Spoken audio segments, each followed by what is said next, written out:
Aubrey. How's it going? I'm great. How are you, Jessica? I am wonderful. Actually, I am wonderful, but okay, I'm trying to think of a contradiction because that's our topic today is contradictions, guys. But here's the great thing. I couldn't contradict myself because I do feel Because you are wonderful. so happy. You're like, I would have to lie to change my mind. That yes, we got this really good question about changing your mind on IELTS Such speaking. a good And question. I love that was really funny watching you try to like change your mind and reverse it. Like, nope, can't do it. I'm really happy. You know what? Like, usually I could come up with weird examples and make stuff up so easily, and I don't know why my brain just froze right there, and I was just like, "I feel great. There's nothing else going on." So, okay, let's get into this question. Aubrey, can you read the student question, please? Yes, this was Maftuna Gulimova's question. And they said, I have a burning question. What if I contradict myself and can't provide enough support for my answers? This is really interesting to think about contradicting yourself if you provide one answer and then change your mind and contradict something. Will your score go down? Oh, let's talk about it. Yeah, there's actually we should really address, like, there's 2 totally different questions in here, right? So, just contradicting yourself in part 3, that doesn't hurt your score. It just depends on how you do it. Speaking is spontaneous and you can change your mind while you are talking. I know sometimes, like, I'll start explaining something and I will realize while I'm talking that what I'm saying is wrong and I need to contradict myself. Like, that's fine. That's just communication. Exactly. Yes, I do that all the time. Native speakers do that all the time because sometimes we do sort of speak without thinking, especially the types of things that come up in part 3, Right. where it is, they are questions that you might need to think about to decide to determine your opinion or the best solution for something. So that very likely could happen where you start Totally. answering and realize, actually, I feel really strongly the other way. And I want to say so. Can I say Yeah. so without my score going down? And the answer is yes. So that's Yes. good. Yeah, totally.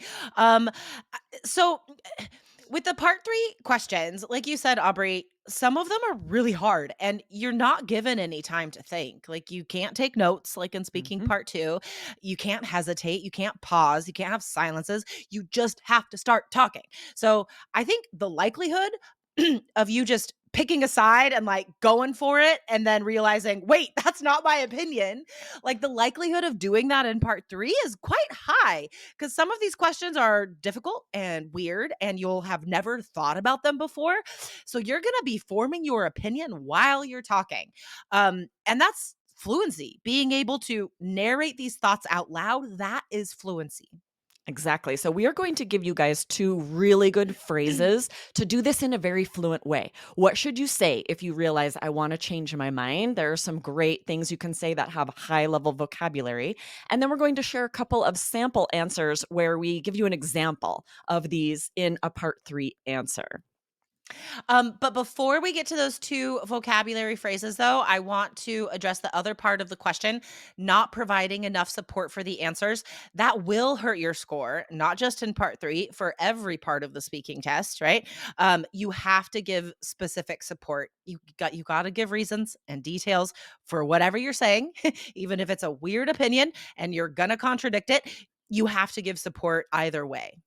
Yeah, that's a really good point, right? If you're not giving enough support, that means either your answer is too short or you're just repeating yourself and not providing a lot of details, a lot of support. Both of Mhm. those are going to affect your fluency scores. So definitely provide details, tell a story. You have to give the examiner something in order to get Yeah, the vocabulary score as well. You have to give some totally. good details. Okay, so here are Exactly. phrases.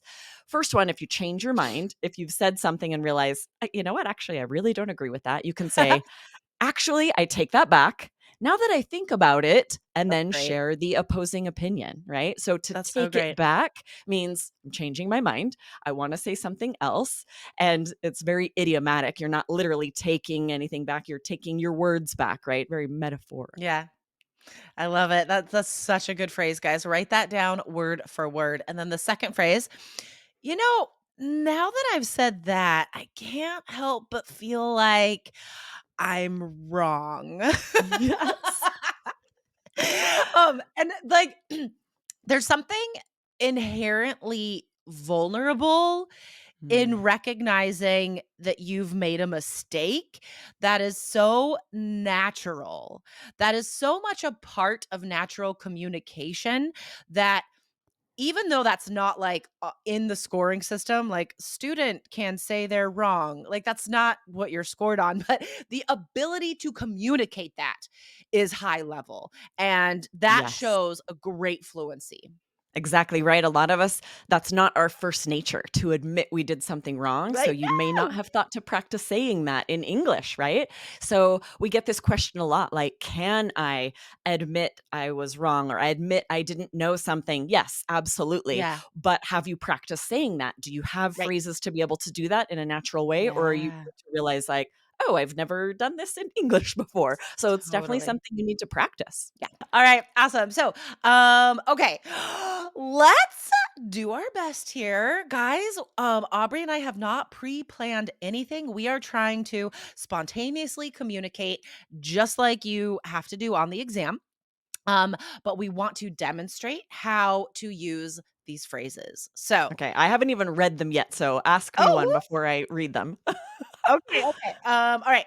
So I'm gonna ask you first. All right. Okay. What are some traditional foods people eat in your country? Oh, maybe hamburgers and french fries. Everybody eats those all the time. Actually, though, I take that back. Now that I think about it, I wouldn't consider those traditional foods.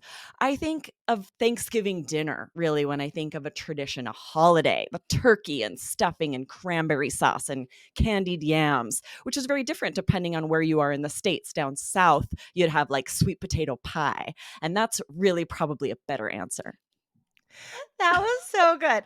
All right. So, um, two things that I want to teach our listeners from what you just said.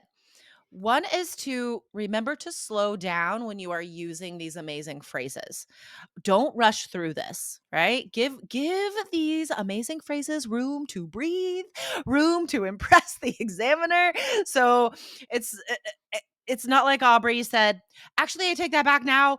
Like no, that's not how we talk because you're thinking at the same time, so it's natural to slow down, right? Actually, I take that back. Like that was so good.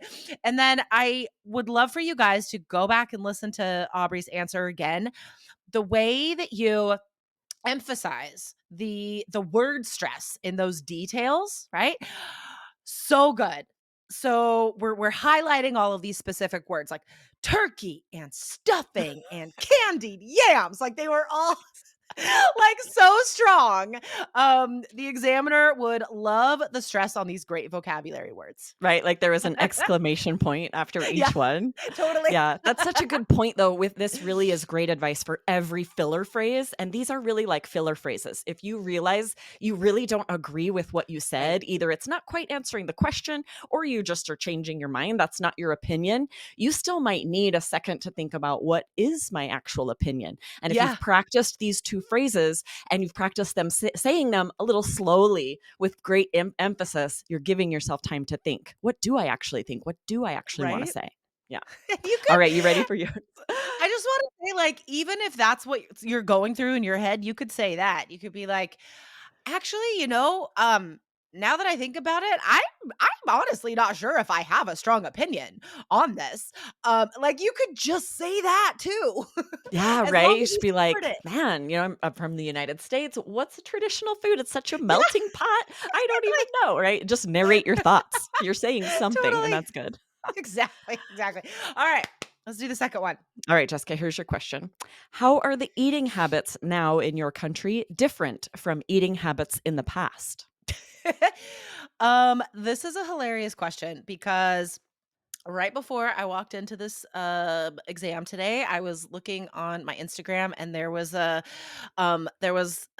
video of someone talking about food from the 90s and they were being like, I miss food from the 90s when nobody knew the word kale and something something. So anyway, my point is that eating habits today are a lot healthier than they used to be. I mean, people are eating kale and drinking kombucha, all this organic whatnot. Um You know, now that I've said that, I can't help but feel like that is completely wrong because I know plenty of people that are eating just as much junk food as they did in the past. So I guess I would like to say they're different, but they're not.